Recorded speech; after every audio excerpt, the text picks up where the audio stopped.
everyone. I'm super excited today. I have a very special guest. She is the star of Bravo's hit TV show, $1 Million Listing New York. Her name is Kirsten Jordan, also known as KJ. She's one of my favorite people on the show, and she's the only woman on the show too, so it's super exciting to have her here. Please welcome KJ. KJ, how are you doing today? Good. I can't complain. I have, it's been a really busy day and real estate in New York is topping and I'm very happy to be here. I'm very excited to have you, and I'm a big fan of this show, and I'm so excited that after 8 seasons of being a completely male-dominated show, we have you on there now. How did that come about? Can you give us a little bit more of a history of how that happened?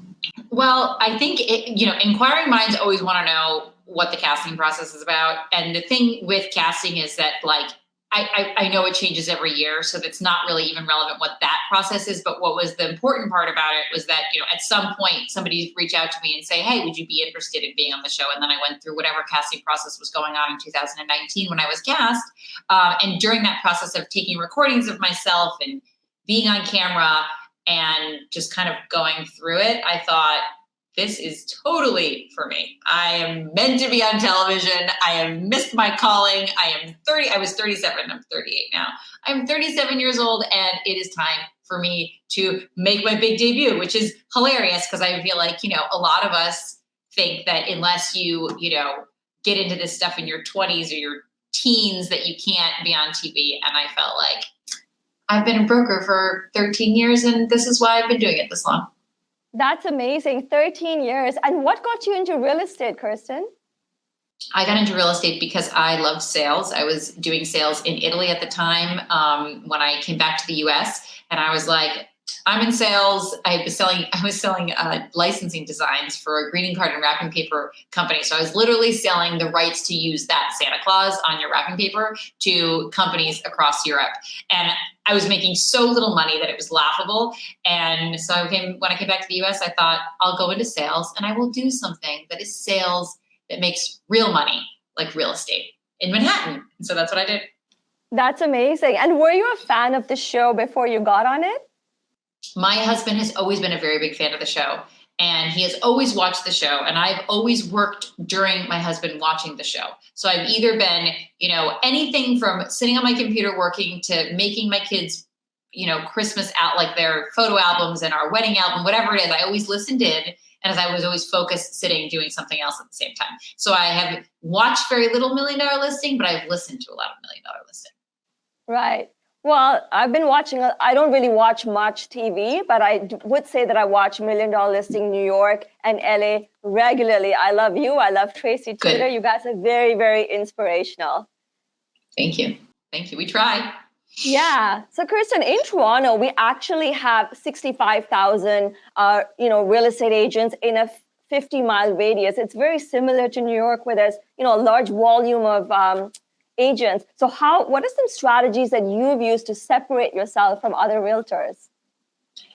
Well, in a market where there is a lot of high-end real estate and there's a lot of competition, I do firmly believe that the only way to differentiate yourself is be very, very knowledgeable about the product and very knowledgeable about your market, because you can do all of the social media that you want and incredible marketing. But if you're striking out on pricing, you're striking out with your buyers because you don't know what's recently traded and you don't know how to talk about the market from a macro perspective and also a micro perspective, you are never going to get to that next level. You will always be the B-level, C-level agent. And other agents maybe in other markets where we're talking about probably a little bit of a smaller differential in price. The ranges are a little bit smaller. It's different. But for me, it's like, the high end is 200 million and the low end is 200,000.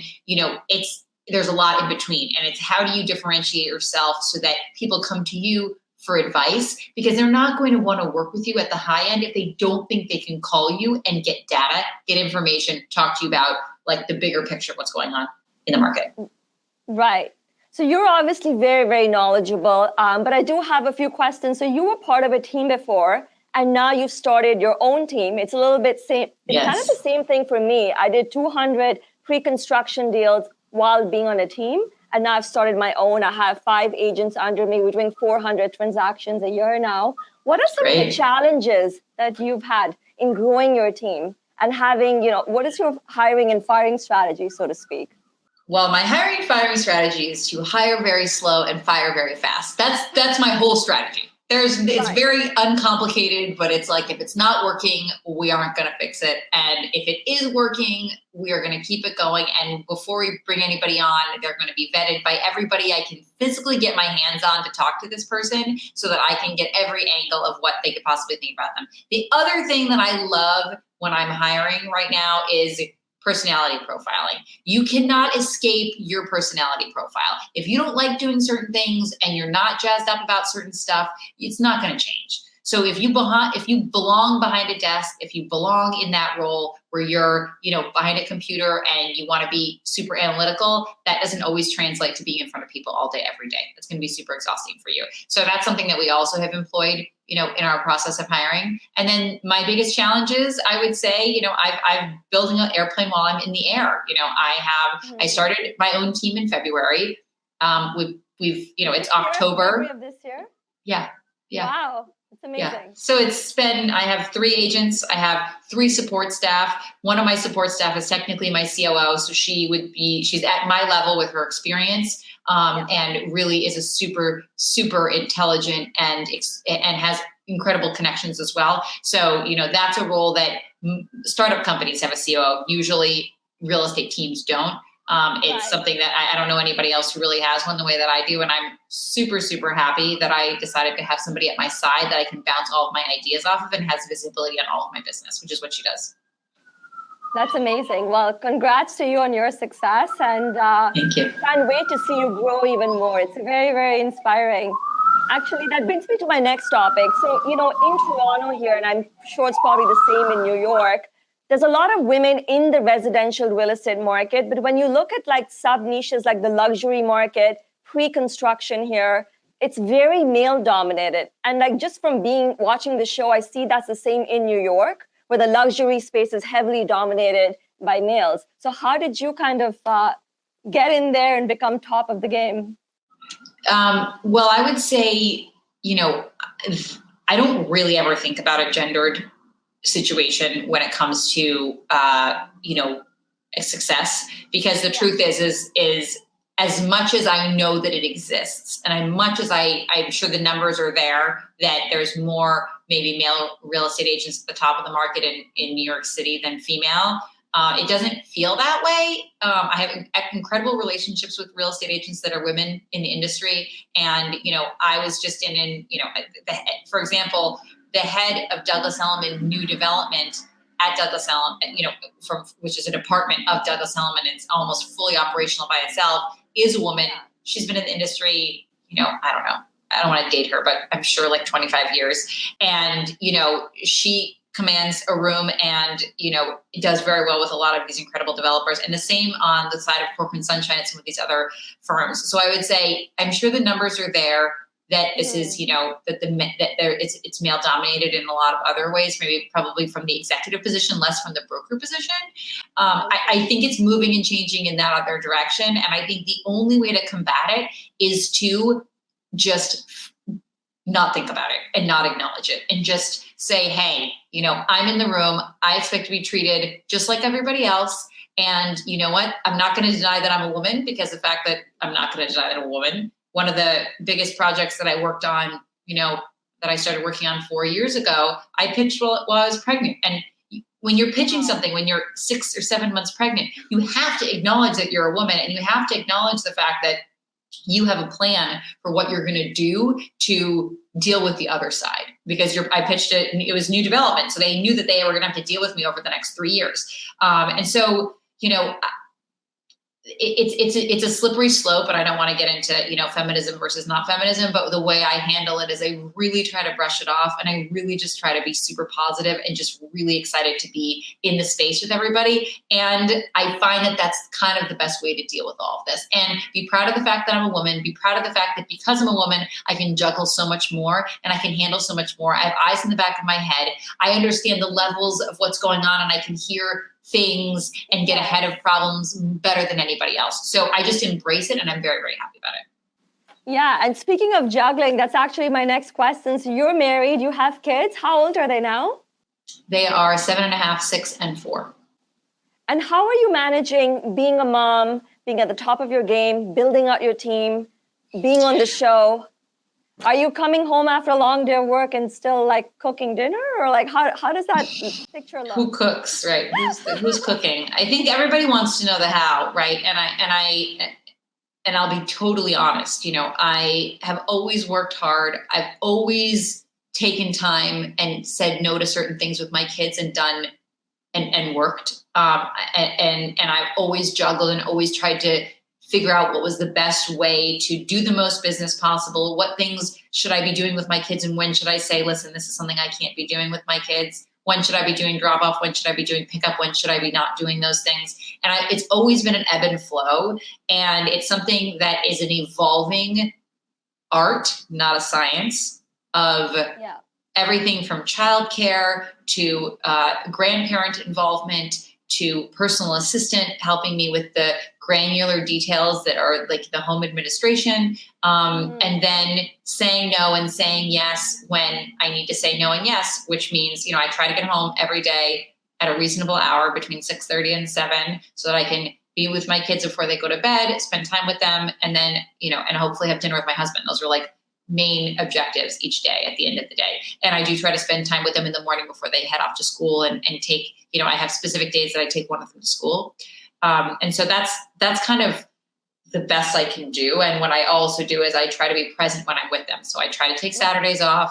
I try to make sure that I'm super present with my kids then, and that I'm there. And I think that's really the best all of us parents can do. And then the other thing is that I try not to be really attached to the aspects of parenting that I really don't need to be part of. So like if my personal assistant has to plan the birthday party, she plans the birthday party. And you know what? It was really hard for me to do that, to say, I really want to be part of this because this is something that's like actually a joy as a parent, to be able to say like, hey, I want to pick I want to have it in my apartment and make the cake and pick out all this and pick out the cute things. And I'm creative and that's fun.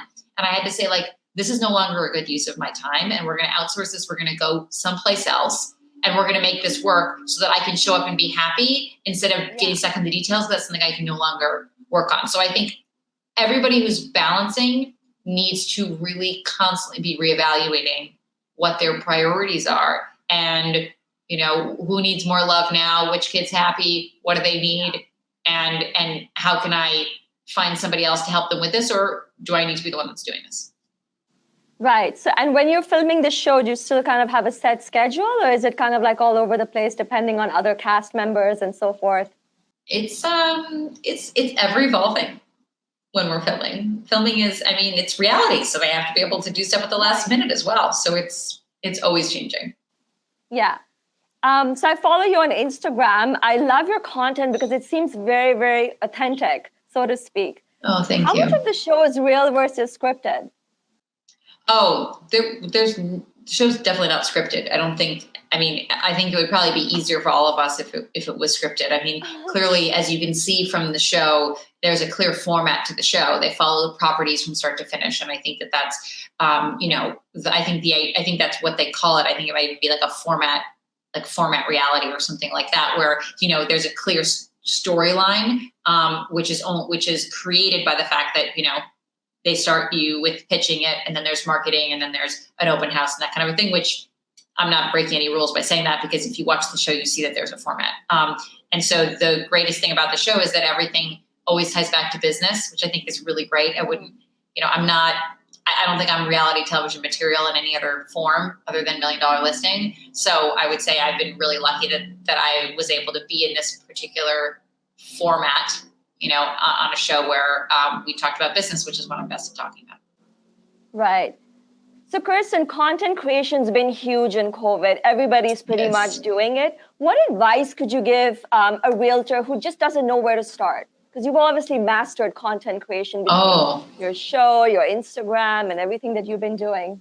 That's flattering. I always feel like we could be doing more. So there's never too much, because I do think that everybody, I think Gary Vee says you should put out, with everything you're doing, you put out like 60 or 70 pieces of content or something. So there's always more that you could be doing. I think the best place to start is to figure out how to get yourself into a really good state to talk to the camera.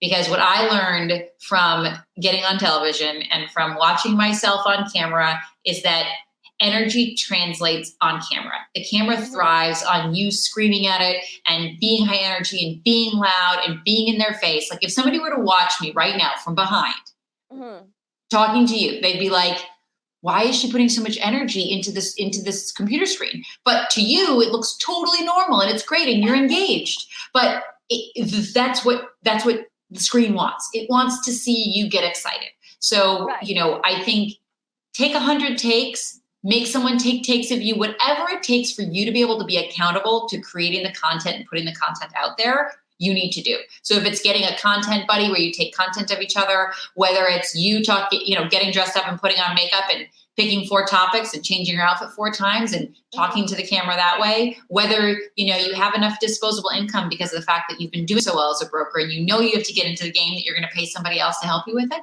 then you should do that. I don't think there's anything wrong with paying people to hold you accountable and make sure that you're putting out that content and make it look good. 100%. And Kirsten, are people coming up to you and, is there that perception that now you're successful just because of the show? You've been in real estate a very, very long time. Do you face any negativity or is it all positive?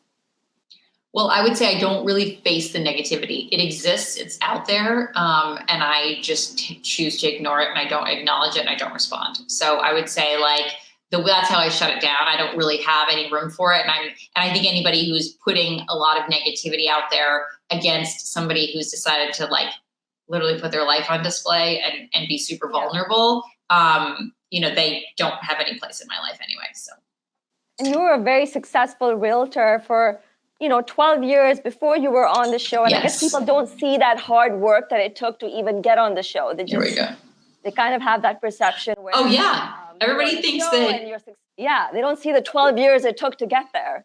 Well, I mean, what was so funny about getting on the show is that I still text Ryan Serhant on a regular basis because Ryan's the king of content. And listen, we don't need to plug Ryan anymore, but Ryan is the king of content and it's incredible what he does. And I do routinely text him after a long day of filming and I'll just be like, dude, I don't know how you do it. You are a machine. What are you taking? I don't even know. And he always is sweet. And he always writes me back like, I don't know how you do it. And I'm like, yeah, I don't know. But you're putting out a lot of content and selling really, really big apartments. So he's an inspiration for me. Yeah.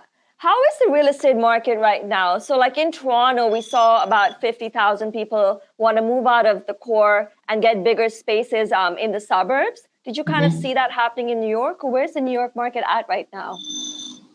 We saw people leave, and then we saw people come back, and then we saw people come to the city who could finally afford what they wanted in the city. So it's been all across the gamut. Apparently more people came than left from the statistics, I would say that there's still, we're still feeling the fact that there are people that had left. And some of the schools are seeing that as well. But those spots in those schools were immediately absorbed, which is incredible. And the homes that are beautiful, that were well priced, they're getting absorbed too. And even the ones that need renovation, they're also slowly getting absorbed. So I would say we're going back into inventory scarcity. And I would not be surprised if it looked like Miami very soon, where one day there's just nothing else to buy and everybody's throwing crazy bids at you to sell your home. And is there a lot of new builds coming up? Yeah, we have a lot of new buildings coming up. There's inventory that is still not been absorbed in some of these other neighborhoods that is ready to be absorbed.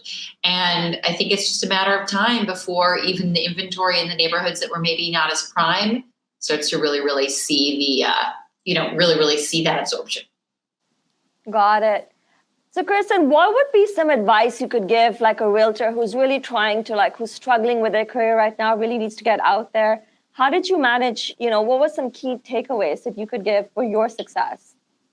Well, I would say there's a couple things that are super important. the first thing is making sure that you do have some sort of market knowledge, which I touched on before. Figuring out how to get that knowledge, and whether that's listening to things, whether that's reading things, or whether that's just figuring out somebody who you're going to align yourself with that can give you that kind of knowledge by you listening to them. You need to arm yourself with that kind of knowledge. And then the other thing that's super important is you need to get yourself out there in some form and take out any human being who will see homes with you possible. So it's renters, it's buyers, it's your friend, it's your mom, anybody who wants to see something. You should be seeing homes with them so you learn how to show, and you learn how to schedule appointments, and you learn how to be comfortable in showing up at properties that you've never seen before. And then the other thing you need to do is you need to let your network know that you are a broker. So if nobody knows you're an agent, there's no way you can be successful. So this is where social media comes in. This is where networking comes in. This is where making phone calls comes in. This is where holding yourself accountable to putting yourself out there and telling people that you're an agent so that you can actually be an agent is fundamental. And then the other thing you need to do is you need to set up a schedule. You need to figure out a way to make sure that at the beginning of the day, you're getting those calls out of the way, you're getting that outreach out of the way. And if you're too busy to do that at the beginning of the day because you're taking out your clients, you need to figure out another time of day that you're going to fit that in. And whether that's getting calendar invites and setting up calls in advance with people so you can set up the calls so that you can talk to them without having to call them randomly. That's what you do. But you need to work on scheduling things, because if it's not in your calendar, it's not going to happen. Right. And now that you've been able to grow your team, I guess you can outsource a lot of the work. That brings me to my... Yeah. Wouldn't you think that's the case? I think all of us are building teams thinking that, as that sun is in my face, all of us are building these teams thinking that it's going to be super, super easy and we're going to get all these people around us and they're just going to do everything and read our minds. But I'm learning that's not the case. I have an incredible team and I love every single person on my team, but we are less than a year as a team. And I have only one original person who came over when I came over to Douglas Elliman. Everybody else, has changed, and, it started in March and then started in April and June. And I mean, we're still trying to figure it out, but I'm very fortunate to be attracting the quality people that I am attracting. That's amazing. Now, are you finding that your clients still want you and that they're not wanting to work with the team members? Like, how are you juggling that? I think that's something that takes time. That takes time. I do bring the team members on pitches with me. And I find that that's really, really important to do. And I try to introduce them from the beginning. But I'm always there, and I'm always keeping in touch with the client, because the client is still fundamentally in the phase that I am of my business. They still do want to hear from me. So we make sure that there's frequent checkpoints, check-ins with the client. Right. And my final question is, what's next for KJ? Like, you've achieved all this success. What's next on your goal list? My major bucket list item, well, I have two major bucket list items. Number one is I have a book proposal that I really want to get out there, and I really want to get it published. So it's ready to go. I'm looking for a book agent. If some book agent out there is listening, contact me. Clearly, one season down, and, the question is do I need another season to be able to be, the right fit for getting this off the ground? But I think it's totally possible. And the way that I'm also going to get there is by doing, speaking opportunities. So I'm really excited to start doing some in-person public speaking engagements in front of, larger groups of people, as that becomes something that, is actually happening again. And that's, I think, what's gonna get me there, because it'll help me get that following. So maybe somebody in Canada wants me to come speak about being a top real estate agent in New York City. I don't know. Maybe somebody who wants that. You let me know. You know what? Ryan Serhan actually does a bunch of stuff with our brokerage here in Toronto. Oh, cool. Ryan's amazing. Yeah, I know. He's been the Canadian market is totally, kind of undervalued when, in these kinds of scenarios, because every time I go to, because I'm a capstone agent for Ryan's mentorship program, whenever I go to, any of his, whenever I go to anything, there's always Canadians. So that's amazing. Yeah, like we have 124 cranes up right now. Like the Toronto pre-construction market is on fire. It's booming. I think it's probably one of the fastest growing cities out there right now. Well, that's great. And that means that you're going to have great retail. You're going to have great restaurants. You're going to continue to have great people moving there. And I think that it is just the beginning. All right, KJ, so we're going to get you on that next speaking engagement here. You let me Instead know. of Ryan, we'll replace him with you. And if you ever come to Toronto, just know you have a friend here. I hope that we can do something for you in the future. I'd love to show you our real estate here. It really is transforming the entire skyline very, very fast. I've never been. You're right. I need to come. I do need to come. It's amazing. It's changed so much over the past 10 years. It's pretty much like a mini New York now. The pre-construction market's on fire. We're producing about 25,000 units a year. So wow. It's very, very busy. Yeah, and I hope that you achieve your goals. We're rooting for you. We want to see that book, read that, and thank you so much for your time today. Any final advice you could give the viewers out there? Oh my gosh. I would say if you treat yourself like a star, you will become a star. And I think was the biggest takeaway that I had from, changing my life. Once I was cast on a show, I definitely started to make a lot of big changes that I was too afraid to make before because I couldn't see my future. And I think that you need to really own the fact that if you don't see yourself as where you want to be, you'll never get there. So if you can just really focus on what is it that you really, really want and how do you see it? And then you need to back into it and you need to say, if I'm not doing X, Y, and Z now and treating myself like that future person will never exist. And I waited too long to do that. And it's like, I can't explain deep enough to everybody. Just go for it because we only have this one life and it's short and you just need to go for it because that's what transformed it's like something that I was so surprised by because I knew it was the truth, but I still didn't do it for all those years. And then when I finally started to say, oh, I'm going to hire that assistant. I'm going to outsource these things. I'm going to create this social media content. I'm going to do this and that for myself because I'm a star now. My world changed before I was even on TV. And so why was I waiting all this time? Yeah. Sometimes it just takes something to make that switch. Exactly. But you don't need something to make that switch. You should just make that switch anyway, because what are you waiting for? Right. Well, there you have it, guys. That's what I have to say.